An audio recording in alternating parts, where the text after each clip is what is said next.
নমস্কার।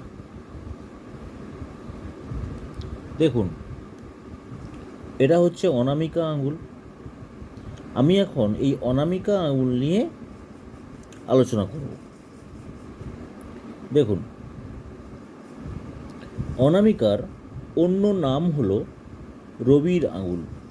রবি প্রকাশ করে শিল্পকলা, সৌন্দর্য ও স্বাভাবিক ব্যক্তিত্ব। অবশ্য মানুষের মনে আত্মপ্রতিষ্ঠার আকাঙ্ক্ষা এই রবি আনুকূল্যে হয়ে থাকে।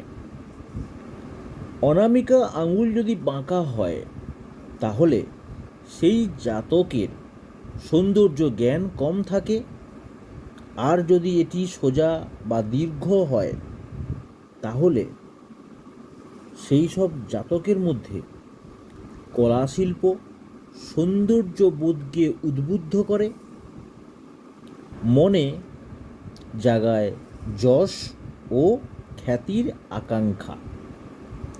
তাছাড়া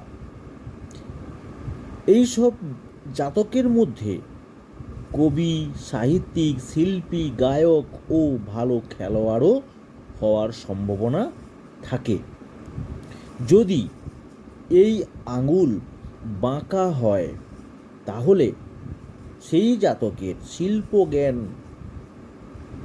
কম থাকে ও তাকে অসামাজিক করে তোলে। সে সবার সাথে মিশতে পারে না, সে আত্মকেন্দ্রিক হয়ে থাকে। মধ্যমার সমান অতি দীর্ঘ অনামিকা হলে, যদি মধ্যমার সমান দীর্ঘ অনামিকা আঙুল হয় তাহলে সেই জাতক ফাটকা, জুয়া ও অংশীদারি ব্যবসায়ে প্রবণতা সূচনা করে। কুখ্যাতি অর্জনের দিকে জাতকের ঝোঁক দেখা যায়।